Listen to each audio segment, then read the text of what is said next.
What's going on, my good people? Mike Hidalgo here. Thank you for joining us on another FC Piero DIY.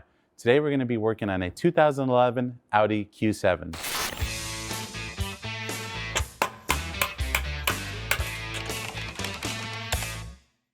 Today on the Q7 behind me, we're going to be covering how to service your transfer case, specifically the fluid. We have a liter of our Volkswagen Audi genuine fluid. The transfer case itself takes just under half a liter, so this is definitely going to be more than enough. We also recommend you replace your drain plug and fill plug. While they are reusable, if you're going to reuse them at home, make sure you get some sort of RTV or thread sealant for them, as they come with a one-time use locker on there. So we're going to replace them. We have them here on the shelf. We recommend you do this service every 50,000 miles. The Q7 behind us is at 107, so it's absolutely overdue for a service. Now that we know what products we're going to be working with and how often you should be changing them, let's take a look at the tools you're going to need to do this DIY. And now for tools. For this DIY, we're going to need a couple basic tools, starting with a 3/8 drive ratchet, an 8mm hex, a torque wrench to torque everything down, and a fluid transfer pump. If you're in a tight area, sometimes you can use a wrench that's the same size as your hex bit to break free the drain or fill plug when you can't get a ratchet in there. So we'll have one with us just in case we need it. Now we know what tools we're working with, let's get started on this DIY. All right, my good people, we are under the Q7. To get to the transfer case, you're going to want to remove the skid plate. It's held on by 8 10mm bolts. So let's get those off. I'm using a 10mm socket on an impact. You can use a ratchet, whatever works. This will just zap them off really quick.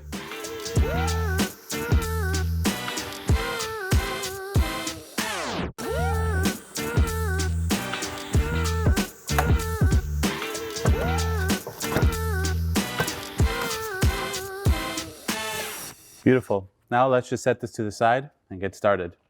All right, we are under the Q7. Let's get ready to go ahead and drain the transfer case fluid.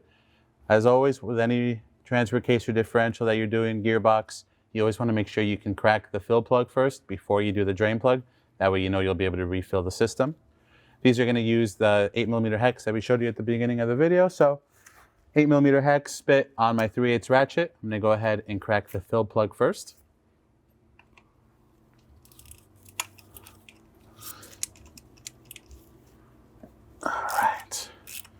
And from there, I can go ahead and just remove it. Nothing should really come out of here, but if it does, that's okay. We have our catch pan situated below. Beautiful. Now we can go ahead and remove our drain plug and also be ready to catch the oil coming out of here.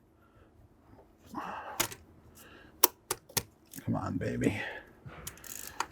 These good old New England cars, they get a little crusty, and sometimes your sockets don't want to fit on perfectly. Now that our socket's fully seated, we can go ahead and break this free.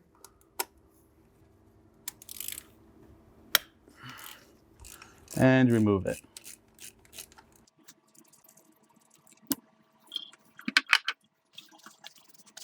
It's not a lot of fluid in there. It shouldn't take very long to drain. We'll give it a couple minutes. We'll come back to you in just a moment.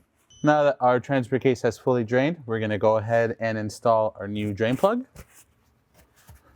Give everything a little wipe. We'll start this bad boy by hand. Again, same 8mm hex that we used to remove the old ones with.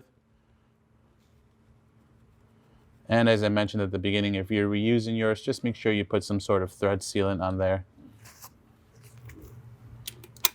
Give it a couple snugs, and then we're going to torque it down to 12 foot-pounds.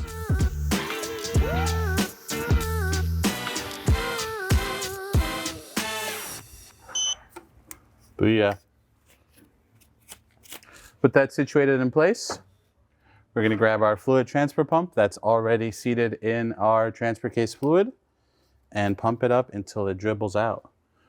Something you can do with this as well, if you have the time or a second set of hands perhaps while you're under here, is have someone hop inside and put the vehicle in neutral so you can give the transfer case a couple rotations just to kind of get rid of any air bubbles that may be in the system.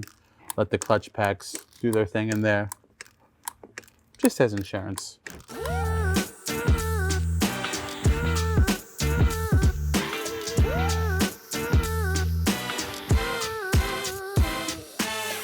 We're going to go ahead and let that come to a small dribble, and then we'll go ahead and reinstall our new fill plug.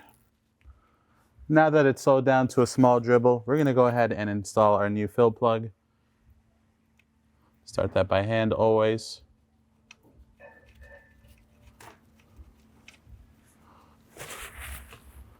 Snug it up by hand with the normal 3/8 ratchet.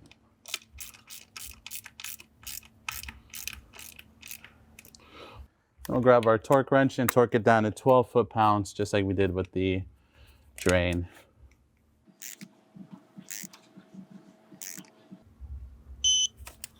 Boom. Let's clean up our workspace.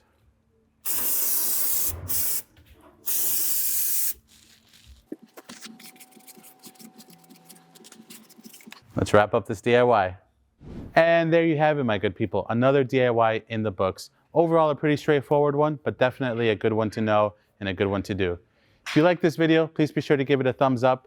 If you have any questions or comments on what we did today, leave them in the comment box below. And if you like this DIY and you want to see more like them, please consider subscribing. We make new ones all the time. As always, thank you for watching. We'll catch you on the next one.